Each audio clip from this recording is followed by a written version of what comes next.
பவுல் பிலிப்பியர் சபைக்கு எழுதுகிற போது பிலிப்பியர் 2ஆம் அதிகாரம் 5வது வசனத்தை வாசிப்போம். கிறிஸ்து இயேசுவில் இருந்த சிந்தையே உங்களிலும் இருக்க கடவது.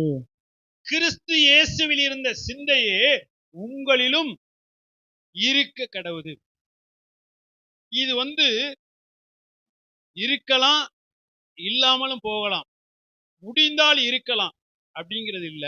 கண்டிப்பாக பவுல் ஒரு கட்டளையாக எழுதுகிறார். கண்டிப்பாக ஒவ்வொரு சபைக்குள்ளும் கிறிஸ்துவின் சிந்தை இருக்க வேண்டும். தேவனை ஏற்றுக்கொண்ட ரட்சிக்கப்பட்ட ஒவ்வொரு பிள்ளைகளுக்குள்ளும் கிறிஸ்துவின் சிந்தை இருக்க வேண்டும்.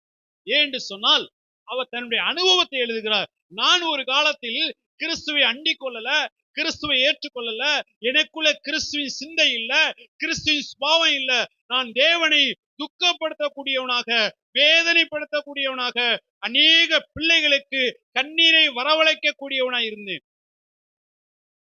ஆனால் என்றைக்கு எனக்குள்ள கிறிஸ்துவின் சிந்தை உண்டானதோ, என்றைக்கு என்னுடைய வாழ்க்கையில ஆண்டவராய் இயேசு கிறிஸ்துவை நான் ஏற்றுக்கொண்டு ரட்சிக்கப்பட்டு அபிஷேகத்தை பெற்று நான் கிறிஸ்துவின் சிந்தையோடு தேவனுக்காய் செயல்படுகிற போது தேவன் என்னுடைய ஊழியத்தை தேவன் அங்கீகரித்தார்.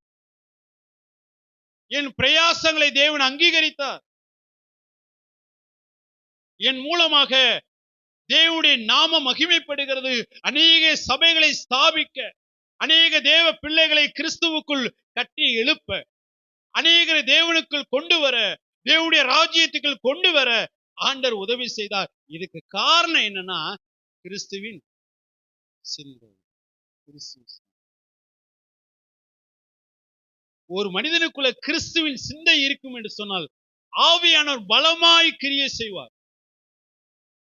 கிறிஸ்துவின் சிந்தை இருக்கும் என்று சொன்னால் ஆவியானவர் கிரியை செய்வதை யாரும் தடுக்க முடியாது, தடுத்து நிறுத்த முடியாது.